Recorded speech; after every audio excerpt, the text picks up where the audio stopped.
Good evening everyone. मेरी जो last video है वो इंटरनेट की वजह से ब्लैंक हो गई थी। ठीक है, तो हम क्विकली फटाफट से उस वाली स्लाइड पे आ जाते हैं जहाँ पे हमने लास्ट अपनी क्लास में छोड़ा था। देखो, अगर आप लोगों को याद हो तो मैं इस चीज़ के बारे में बात कर रही थी।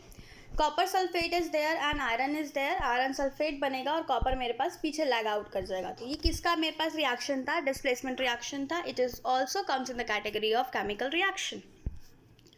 अब लास्ट टॉपिक है इस चैप्टर का, वो उसको देख लेते हैं। That is the crystallisation. ठीक है, क्रिस्टलाइजेशन क्या है उसको समझते हैं। पहले टेक्निक्स को समझते हैं। देखो, ये एक प्रोसेस है जिसमें से हम क्या करते हैं, लार्ज क्रिस्टल्स अपने निकालते हैं। एक प्योर सब्सटेंस निकालेंगे इम्प्योर सब्सटेंस में से। अगर पहले इसको समझाओ मैं टेक्निकल टर्म्स में, तो देखो क्रिस्टलाइजेशन क्या है। एक ऐसा टेक्निक है, ये क्या है मेरे पास, एक ये टेक्निक है। और ये टेक्निक या प्रोसीजर या मेथड बोल लो, कुछ भी है। इसमें क्या होता है, मेरे पास इम्प्योर सब्सटेंस में से प्योर सब्सटेंस निकालने का एक मेथड है। बात समझ में आ गई? इम्प्योर सब्सटेंस में से प्योर सब्सटेंस को निकालने का एक मेथड है। तो उस मेथड को हम क्या बोलेंगे? Crystallisation method. देखो हुआ क्या, मेरे पास एक इम्प्योर सब्सटेंस था, मैंने उसको पानी में मिक्स कर दिया। ठीक है, फिर उसको बॉयल कर दिया। बहुत सारे मेथड्स आर देयर, आप one by one you will take and then उसके बाद आपके पास क्रिस्टल्स आ जाएंगे।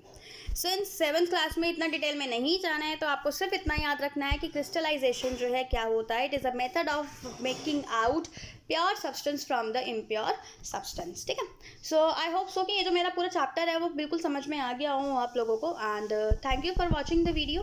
एंड येस, प्रिपेयर करना शुरू कर दो, बिकॉज मेरे को लगता है कि अब तक के एग्ज़ाम्स जो हैं आप लोगों के सबके आ गए होंगे। तो थोड़ा सा अच्छे स्मार्टनेस के साथ अपने आंसर्स को लिखना, स्मार्ट आंसर्स लिखना, गुड आंसर्स लिखना, जिसको पढ़ने के बाद मेरे को भी थोड़ी सी हैप्पीनेस फील हो that yes I have teached you something and मज़ा आए जिसको रीड आउट करने में। Have a nice day everyone.